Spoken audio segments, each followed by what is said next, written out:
As notícias com Marta Caramelo Nobre. Boa noite, começamos pela atualidade internacional. As negociações entre os Estados Unidos e o Irão vão arrancar novamente este domingo na Suíça.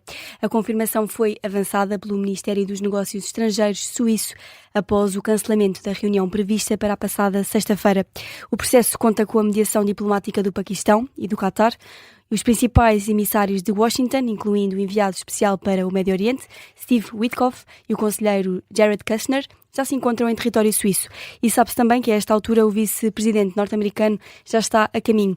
Em declarações aos jornalistas citadas pelo Times of Israel, momentos antes de entrar no avião rumo à Suíça, J.D. Vance terá dito que espera fazer avanços na questão nuclear e também no cessar-fogo no Líbano.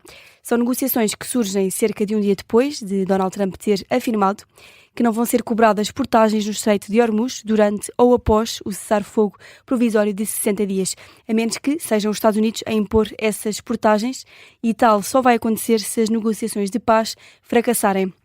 As declarações do presidente norte-americano surgem também depois deste sábado o Irão ter anunciado que iria fechar o Estreito de Hormuz porque o cessar-fogo no Líbano estava a ser violado por Israel. No Reino Unido, o primeiro-ministro Keir Starmer deverá apresentar a demissão já na próxima segunda-feira e definir o calendário para a saída do cargo. É o que avança o The Observer este sábado. De acordo com o jornal, após várias reuniões com o governo e líderes sindicais, Starmer concluiu que é insustentável manter-se no cargo. O chefe do executivo britânico encontra-se na residência oficial de Chequers a avaliar os últimos detalhes com a família, mas as figuras de topo do Partido Trabalhista esperam um anúncio formal já no início da próxima semana. Por cá, Pedro Santana Lopes voltou oficialmente ao PSD, mas não pede desculpa por ter saído no passado.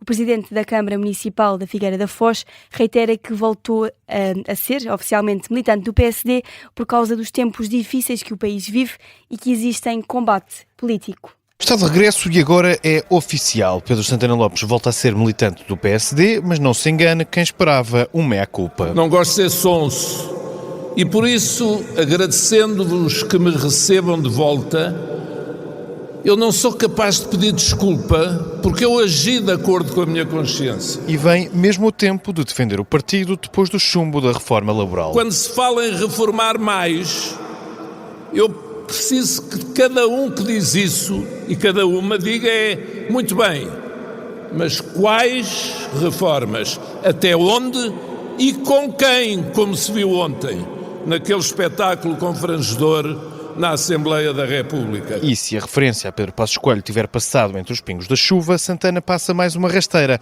ao antigo Primeiro-Ministro. Tenho a certeza absoluta, candidatasse quem se candidatasse neste Congresso ou nos que aí vêm, tu ganhavas e largo. Candidatasse quem se candidatasse. Santana Lopes descreve Luís Montenegro como um estadista irrepreensível e defende-o também dos ecos em crescendo vindos da oposição. Mal vê uma sondagem apetitosa, começam logo a falar em crise ou em eleições, eu já ouvi hoje na televisão. Para isso, usa a palavra de António José Seguro. Elegeu-se um Presidente da República que disse expressamente que as legislaturas são para serem cumpridas e que preza muitíssima estabilidade política. E até traz de volta a ética para fazer uma distinção.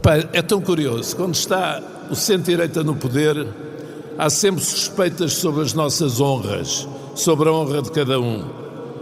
Quando eles estão, têm que ir lá vasculhar as gavetas para se provar o que é a força da realidade. Pedro Santana Lopes, no Congresso do PSD em Anadia, de volta como se nunca tivesse saído. Enfim, já não sou, mas terrível espero ser sempre.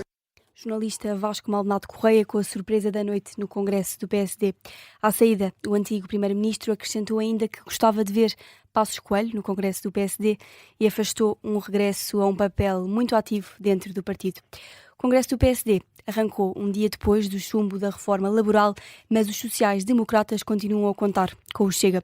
Foi André Ventura que surpreendeu ao votar contra, mas o PSD continua a equiparar o Chega e o PS no que toca à negociação de reformas futuras.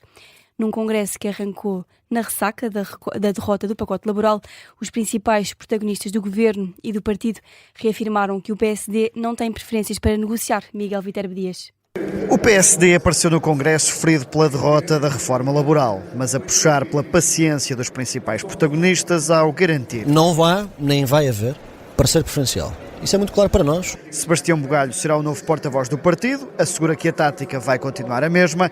Nos últimos dias, o principal alvo tinha sido o PS, agora o Chega volta a entrar no discurso, mas sem vitimizações em demasia, como resume Miguel Pinteluz. É isto que vai mudar a nossa atitude.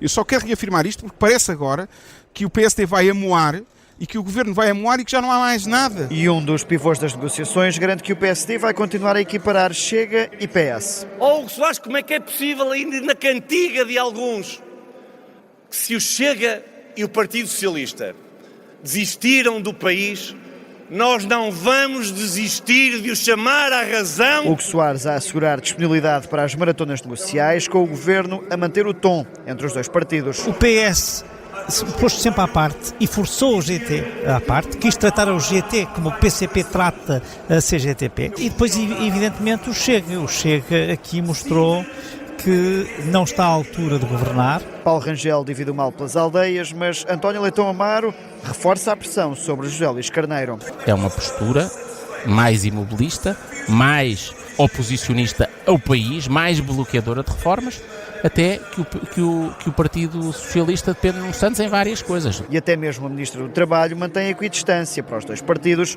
que lhe podem viabilizar uma reforma futura. Uns que, por não suportarem não estar no governo, fizeram desta reforma uma afronta pessoal, e outros que votam em função da sondagem do dia e das tendências do TikTok. Maria do Rosário Ramalho, antes de anunciar que o Governo deve mesmo insistir no novo pacote laboral. Jornalista Miguel Viterbo Dias com os destaques da reação do partido do Congresso, do PSD, aliás, ao chumbo da reforma laboral. O último dia do Congresso começa com a eleição dos novos órgãos nacionais. E com o Congresso que se realizou um dia depois do chumbo da reforma laboral, a mensagem do PSD pode estar ainda por afinar. É o que considera o diretor executivo do Observador. No balanço do primeiro dia de Congresso, Miguel Pinheiro acredita que a mensagem do PSD pode vir a sofrer alterações durante os próximos dias ou próximas semanas. A mensagem deste Congresso estava tudo preparado para ser: nós somos um governo reformista.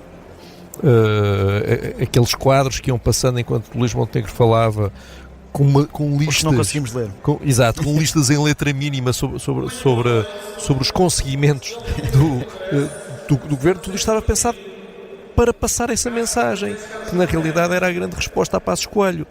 E de repente, em poucas horas, eles tiveram que ajustar um bocadinho o discurso. É por isso que parece um bocadinho contraditório eles dizerem: fizemos muitas reformas, e depois dizerem: não nos deixam fazer reformas.